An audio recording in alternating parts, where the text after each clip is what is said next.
नमस्कार दोस्तों, नुक्कड़ पे स्वागत है आपका। कहानियों का लगाता हूँ जमघट अजय नुक्कड़ पर। हमेशा की तरह एक और कहानी हम लेकर आए हैं। आज की हमारी कहानी की लेखिका हैं डॉक्टर शुभ्रा उपाध्याय।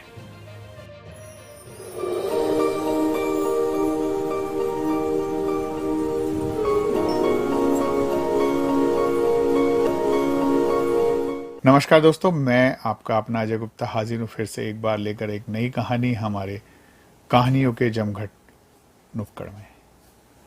आज की हमारी कहानी की लेखिका हैं डॉक्टर शुभ्रा उपाध्याय, जो खुदीराम बोस सेंट्रल कॉलेज कलकत्ता में हिंदी विभाग की विभागाध्यक्ष हैं।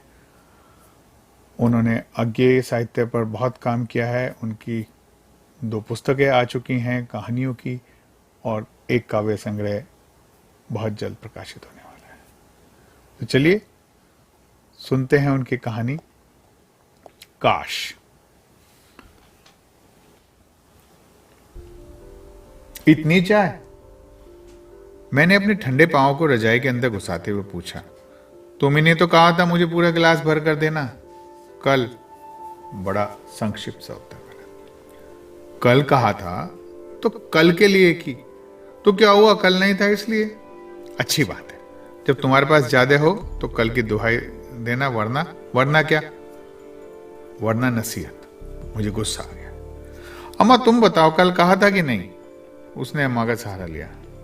अम्मा सिर्फ मुस्कुरा दी। उत्तर शायद इसलिए नहीं दी कि कुतर्क की हिस्सेदार नहीं बनना चाहती थी, और याचक की दृष्टि को व्यर्थ करने का भी मन नहीं था। कभी कभी इस तरह का सहारा लेने देने में अजीब आनंद आता है। अच्छा चलो ठीक है। मूड ठीक था, अन्यथा गिलास की बेवजह भर जाना मेरे लिए कोई साधारण बात नहीं थी, और इस पर तो एक अच्छा खासा प्रहसन भी खेला जा सकता है। सर्दियों की सूनी उदासी शाम थी। दोपहर की गाढ़ी नींद, सोकर उठने की तुरंत वाली खुमारी, अजीब सी मनोदशा थी। चुपचाप चाय की गर्म घूंटों के साथ वातावरण की सर्दी को महसूसने का जी कर रहा था। बेकार की बकबक से शांत दिमाग की नीरवता को भंग करने के अक्षम्य अपराध का सा एहसास मैंने चाय भरा गिलास में। चमकते कांच के पारदर्शी गिलास में हिलती डुलती चाय, गोल गोल ऊपर की ओर उठती भाप और तेज पत्ते की मोहक सुगंध। अच्छा ही तो हुआ बिना मांगे गिलास भरा था, मैंने मन में सोचा। अगर एक बार खाली करवा देती तो दोबारा मिलना भी मुश्किल था। ईश्वर जो भी करता है अच्छा ही करता है। मेरी सोच से मन का न जाने कौन सा शीशा चटक रहा था। प्रत्यक्षतः मैंने ओढ़ी हुई नाराजगी व्यक्त की। आज तो पी ले रही हूं, कल से ऐसा नहीं होना चाहिए। मेरी कोई भी बात अनिर्णित रह जाए मुझे पसंद नहीं। इसकी तो आदत ही खराब है। 1 कप कहो तो 4 कप बना लेगी, 4 कहो तो 1। अम्मा ने कहा। कोई नाप जोक नहीं है, मैंने कहा। फिर सोचा, यदि आज भी नाप जोक में ही बनाया गया होता तो इतनी देर तक गर्म चुस्कियां कैसे चलती? अधिक हो तो दे दो, मैं पी लूंगी। यह उसका अंतिम हथियार था अपनी गलतियों को सुधारने। इसी बात पर मुझे क्रोध आता है। बनना उतना ही चाहिए जितने की आवश्यकता हो। देश में कितने लोग 2 घूंट चाय के लिए तरसते हैं। सुबह शाम ये औषधि के रूप में मैसर नहीं है उनको। एक आध खुराक तो ज्यादा बनाना ही चाहिए। क्यों? जिससे अतिथि की सेवा की जा सके। और यदि अतिथि ना आए तो क्या खा ले जाए ठूस ठूस कर? मुझे बड़ी कोफ्त होती।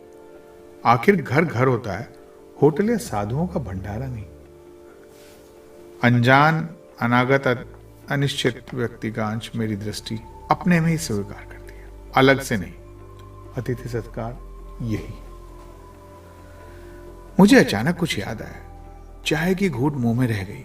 उसकी मुख मिठास धीरे धीरे मेरे मन मानस में घुलने लगी। चाय की गर्मी ने 2 स्नेहासिक नेत्रों की मुख याचना बन मेरी आत्मा को अपनी स्मृतियों में पिघला दिया। याचना ही तो थी, मुझे याद है। सुबह सुबह की शीतल मंद हवा नीम की फुनगियों को सहलाती इधर उधर डोल रही थी।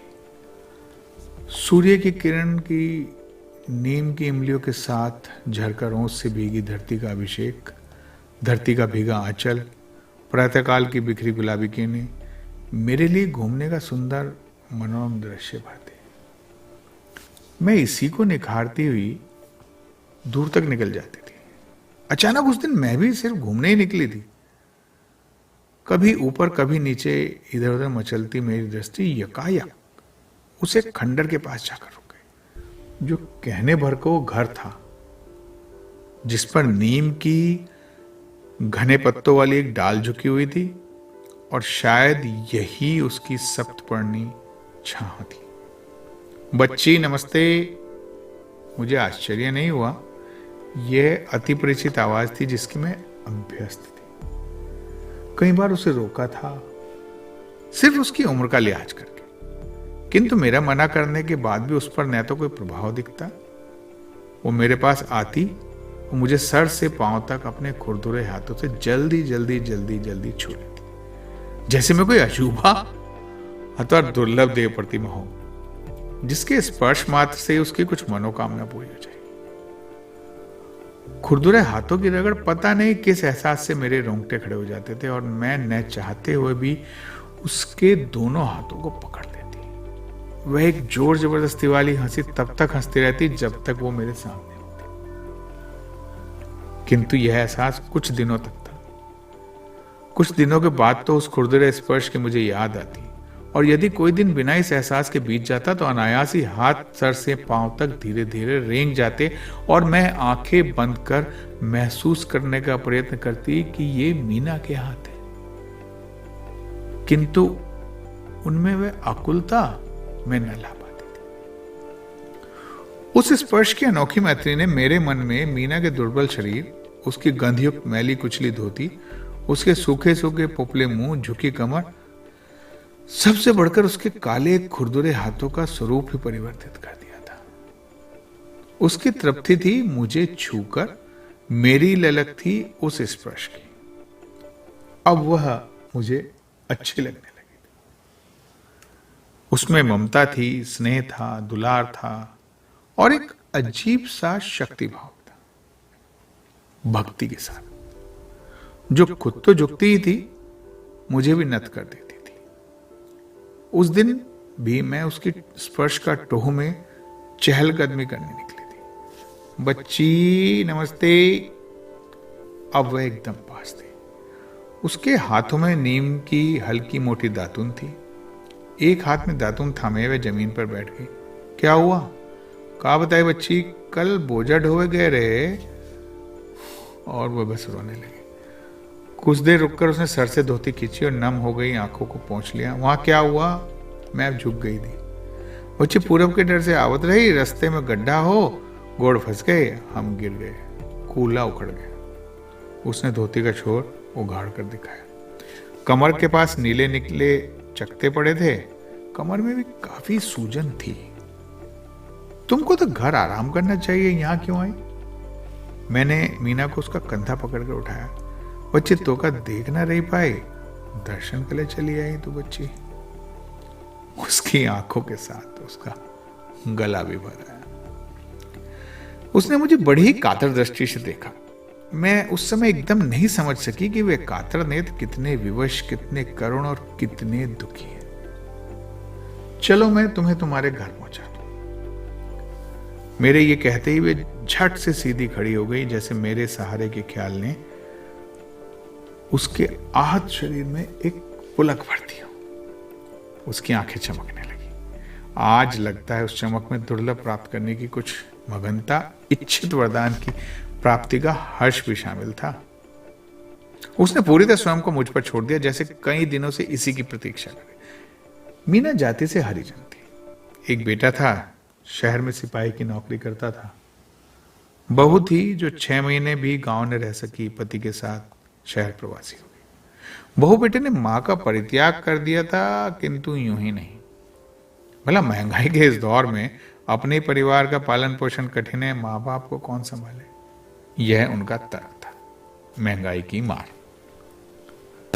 बूढ़ी माँ मीना पर तरस खाकर कई बार गांव वालों ने छोटी मोटी पंचायत करके बहू बेटे को समझाना चाहा, लेकिन बेटे ने सारी जिम्मेदारी अपनी बहू पर डाल स्वयं को मुक्त कर लिया। बहू जवान से तेज, शहर की औरत, लंबे घूंघट और उल्टे पल्ले की साड़ी। उस पर पटर पटर खड़ी हिंदी। खड़ी हिंदी की सुई से तो उसने बड़े बड़ों के मुंह सिल दिए थे। यह तो गांव की भोली वाली पंचायत थी। सास को अपने साथ रखना उसे किसी भी कीमत पर गंवारा नहीं था। हाँ, ससुर उसके साथ जरूर रह सकते थे, वह भी शहर में, गांव में ही। सास को अपने साथ रखना उसे किसी भी कीमत पर गंवारा नहीं था। हाँ, ससुर उसके साथ जरूर रह सकते थे, वह भी शहर में नहीं, गांव में, जहां वह 6 महीने हर महीने। सास को अपने साथ रखना उसे किसी भी कीमत पर गंवारा नहीं था। हाँ, ससुर उसके साथ जरूर रह सकते थे, वो भी गांव में, शहर में नहीं, जहां वह महीने भर का कुछ खर्च भेज दिया करेगी। ससुर अभी चलते पुर्जे थे और बहू बेटा के पास 2-3 बीघा जमीन थी, जिसकी देखभाल के लिए वे शहर से रोज रोज गांव नहीं आ सकते थे। यही ससुर का आकर्षण था, जो सास में नहीं था। 7 फेरों के बंधन की सुधि, अग्नि के समक्ष जीने मरने की स्मृति ने पति को अपनी दीनहीन बुढ़िया से अलग नहीं होने दिया। वह उसी के साथ रहेगा, यह उसका अटल फैसला था और अंतिम विश्वास में। बहू की कड़कती आवाज से धड़के दिल में पति के निर्णय ने राहत की सांस भर दी और हर क्षण को गदगद मन संभलाए चेहरे को हरा भरा कर गया। निर्बल काली कलूटी बुढ़िया मीना पल भर में भरे पंच में नई नवेली दुल्हन बन गई। पति के प्रेम और विश्वास स्नेह के लाल रंग में सने चेहरे पर पुत गया।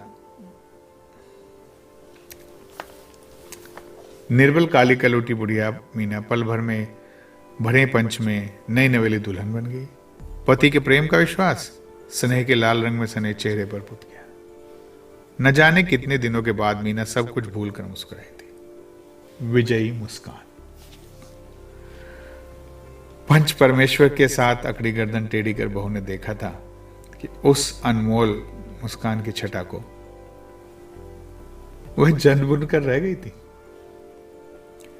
रहती तो पहले से ही थी मीना पति के साथ अलग, किंतु उस दिन से दूना जोश आ गया मन में, जैसे दोनों अभी अभी घर बसाने का सपना देख रहे हैं और तदनुरूप अपने घरौंदे के लिए तिनका देनका चुन रहे हैं।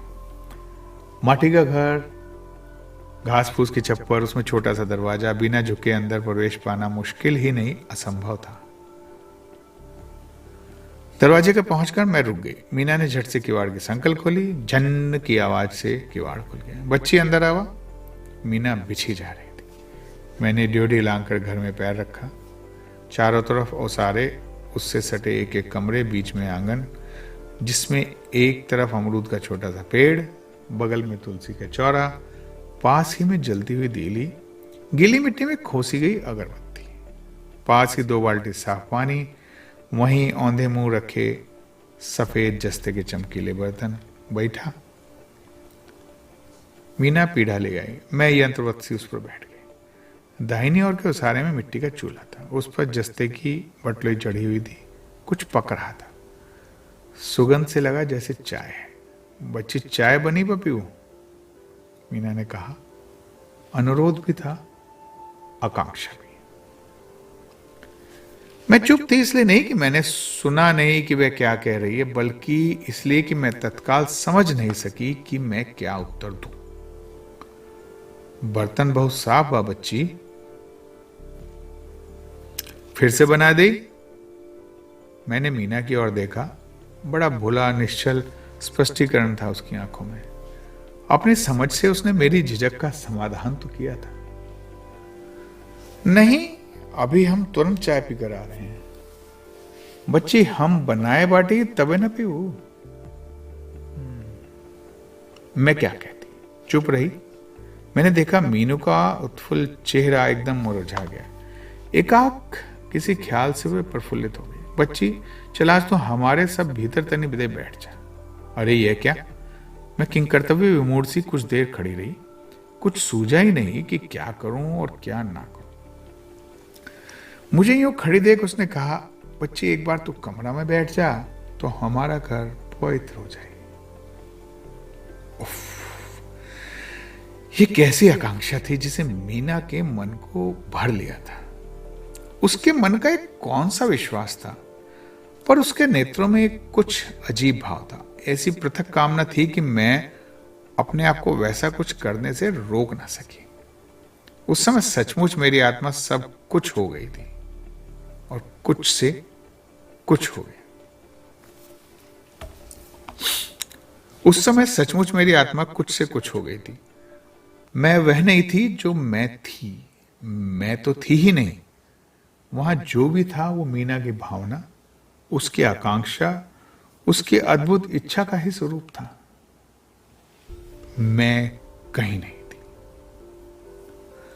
एक भावना थी जो बिछी थी, एक आकांक्षा थी जो चल रही थी। 3 कमरे और असारे का चक्कर लगाने के बाद जब मैंने चौथे कमरे में पैर रखा तो पैर रखते ही मैं ठिठक गई। कमरे की दीवार पर हनुमान, राम, कृष्ण, लक्ष्मी, विष्णु, शिव, न जाने कितने देवी देवताओं की सुंदर सुंदर तस्वीरें टंगी हुई थी और सब पर ताजे ताजे गेंदे की माला। सबके बगल दोनों ओर मिट्टी की दीवार में यत्न से गाड़ी गई अगरबत्ती। मीना बीचों बीच कमरे में खड़ी हो गई। मैं मुग्ध भाव से एक के बाद दूसरी, दूसरी से तीसरी तस्वीर को देखे जा रही थी। मीना बीचों बीच कमरे में खड़ी हो गई। मैं मुग्ध भाव से एक के बाद एक, दूसरी, दूसरी से तीसरी तस्वीर देखती जा रही थी। बच्ची यहाँ आवा, अरे ये तो मंदिर है, कहते हुए मैं मीना के बगल आकर खड़ी हो गई। बच्ची बीता बीता जमीन अपने गोडे से छू दे। मैं फिर चुप, उसकी तरफ सिर्फ देखती रही। ओफो, वह विचलित हो गई। अचानक किसी आशंका से घिरी मीना ने झपट कर मेरा हाथ पकड़ लिया। मेरा हाथ थामे एक तक मुझे देखने लगी। अद्भुत हट था, विचित्र लालसा थी। यह तो मंदिर है, इसे मैं कैसे गंदा करूं? मंदिर तो मंदिर है, चाहे किसी पंडित के आलीशान मकान में हो, चाहे मीना की छोटी सी कोठरी में। मैंने फिर से मीना की ओर देखा। मीना जल्दी जल्दी तस्वीरों को हाथ जोड़ने लगी। हे भगवान, सब आपकी कृपा है कि बच्ची हमारे घर में है। मीना एक बार तस्वीर देखती, एक बार मुझे। मीना के हट के सामने मुझे झुकना पड़ा। मैंने कमरे के चारों कोनों को पैरों से स्पर्श किया। मेरे हाथ अनायास इस दौरान लिपी पुटी मिट्टी की दीवारों पर रेंगते रहे। क्या सोच रही हो? चाय तो ठंडी हो गई। सच में चाय ठंडी हो गई थी, लेकिन मैंने उसे वैसे ही एक सांस में पी लिया। आज गांव से इतनी दूर महानगर की तिमंजली इमारत में चाय के साथ आतिथ्य सत्कार की बात ने अनायास ही मीना की स्मृति ताजी कर दी। मैं सोचती हूं कि उस दिन मैंने क्यों नहीं चाय पी ली थी, पता नहीं। कई बार करता है कि जाऊं और कहूं, मीना चाय बनाओ, तो आज तुम्हारे साथ ही बैठकर चाय पीऊंगी, तुम्हारे साथ, तुम्हारे बर्तन में, तुम्हारे हाथ की चाय। हां, मैं पीऊंगी। काश। मीना अब नहीं है, उसे मरे लगभग 10 साल हो गए। सुना पर था कि मरते समय प्राण अटके थे, गले में घटका लगा था। सब ने बूंद बूंद गंगा जल डाला था। नारियल की रस्सी से बुनी खटिया में पड़ी उसकी लघु काया लंबी बीमारी से सिकुड़कर गठरी बन गई थी। मीना अब सिर्फ मीना थी, जाति पाति से मुक्त। बच्चे, बूढ़े, औरत, मर्द, सब ने मीना के मुंह में 2-2 बूंद गंगा जल डालकर पुण्य की लालसा पाली थी। अंतिम समय सबकी आंखें गीली हो गई थी। सब ने कंधा दिया था। बड़ी भीड़ थी। यदि कोई नहीं था तो मीना का सिपाही बेटा अपनी बहू के साथ। शून्य में टंगी उसकी निर्जीव आंखें तब भी किसी की प्रतीक्षा में थी। किसकी, मुझे पता नहीं। सुबह शाम, घर बाहर, गली कूचे, दुकान, फुटपाथ, स्कूल में कहीं भी चाय हाथ में आती है तो मुझे अपनी वह चाय जरूर याद आती है जिसे मैं पी ना सकी थी, अब जिसके लिए मेरे पास सिर्फ एक ही शब्द है, काश। तो दोस्तों, ये थी कहानी काश, डॉक्टर शुभ्रा उपाध्याय की लिखी हुई। आपको कहानी कैसी लगी? अपना विचार, अपनी समीक्षा, अपना सजेशन हमें जरूर दीजिएगा। आप अपने विचार हमें नीचे कमेंट्स में लिखकर भेज सकते हैं। स्वागत रहेगा। और आपको हमारा चैनल कैसा लगता है इस पर भी कमेंट दीजिएगा। इसको लाइक करना, शेयर करना और सब्सक्राइब करना ना भूलें। अपने दोस्तों को बताइए, मित्रों को बताइए, कहानी सुनने के शौकीन लोगों को बताइए, कहानी लिखने के शौकीन लोगों को भी बताइए। अगर वो कहानी लिखते हैं तो उनको हमसे मिलवा दीजिए। हम उनकी कहानियों को डिजिटलाइज करके आम जन तक जरूर पहुंचाएंगे। इस नुक्कड़ पर कहानियों का जमघट लगता है और हम लगाते रहेंगे। अगली कहानी के लिए इंतजार कीजिए। तब तक के लिए नमस्कार।